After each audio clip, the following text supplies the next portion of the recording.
You can have vegetables, lots of them, on your table next winter. You can have your own fresh vegetables on your table this summer if you have your own Victory Garden. During World War II, the world faced more than one battle. While soldiers fought overseas, another fight was happening at home. The battle to put food on the table. Rations were tight. Supplies were low. And so, quiet movement began, one that turned ordinary citizens into growers and backyards into lifelines. They called them Victory Gardens. By 1943, more than 20 million gardens had been planted across America, in city parks, schoolyards, and small-town lawns. Together, they produced nearly half of all the vegetables the nation ate. It was more than food. It was unity. It was resilience, grown from the soil itself. The year was 1942. War had consumed the world, and food supplies were running thin. Factories that once made farm tools were now building tanks. Ships carrying sugar, meat, and produce were being sunk before they reached American shores. At home, ration books limited how much butter, sugar, and canned goods each family could buy. So the government turned to its citizens with a simple message: if you want food, grow it. Radio broadcasts, classroom lessons, and posters urged families to dig up their lawns and plant something useful. By spring, yards that once grew flowers were filled with beans, carrots, and potatoes. Even the White House had its own Victory Garden. It was more than a campaign. It was a movement, a quiet revolution planted in the soil.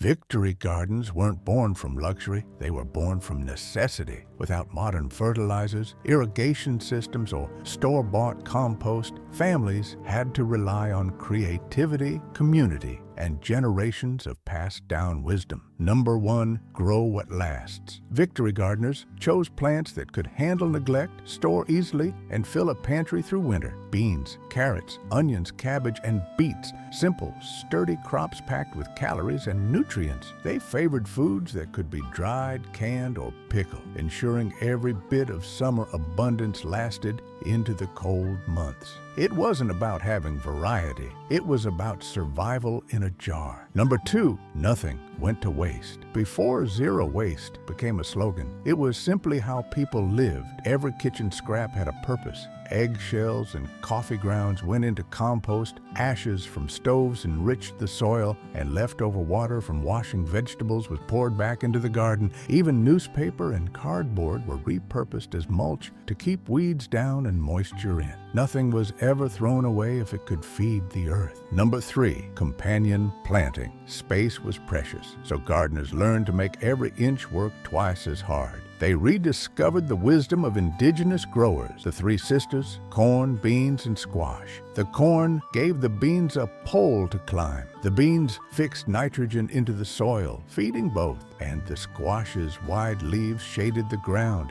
locking in moisture and keeping weeds away. This ancient partnership meant higher yields from the same small patch, nature working with itself, not against it. Number 4, crop rotation. In times when fertilizer was scarce, soil health was everything. Families learned to rotate what they planted each year, leafy greens one season, legumes the next, so the soil could recover naturally. Each crop drew or returned something different to the ground. Beans restored nitrogen, root vegetables broke up compact soil, and brassicas consumed nutrients heavily, but left space ready for lighter feeders the next year. It was biology as tradition, science learned by doing. Number 5, seed saving. When supplies were rationed, seeds were as valuable as gold. Families saved the best from each harvest, drying, labeling, and storing them for next spring. Neighbors swapped envelopes of tomato and bean seeds the way others might trade sugar or coffee. In a time when nothing could be wasted, seeds carried hope, a small insurance policy for the next growing season. Number 6, community sharing. The final secret wasn't in the soil, it was in the people. When one garden overflowed with zucchini or potatoes, another family might offer canned fruit or eggs in return. Gardens became currency. Every harvest was a small act of generosity, and every exchange reminded people that survival was a shared effort. It was this spirit, not just the food, that turned the Victory Garden into a symbol of strength.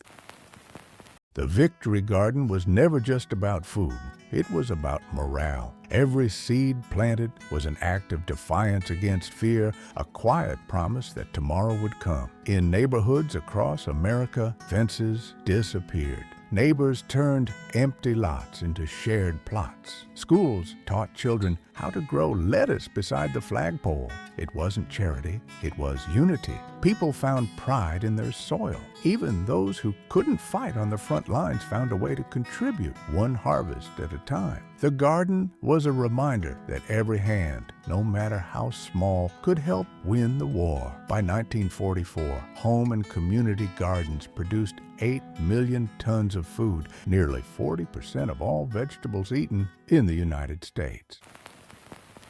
When the war ended, the urgency faded. Factories returned to making goods, not weapons. Supermarkets promised abundance, shiny aisles, canned convenience, perfect produce year-round. Slowly, the gardens disappeared. Lawns returned, replacing rows of beans with rows of grass. And the wisdom that once filled every backyard began to fade with time. For a few decades, the idea of growing your own food seemed outdated, something old-fashioned, unnecessary. But the truth never really left. It was waiting, buried beneath the soil, for a time when people would need it again.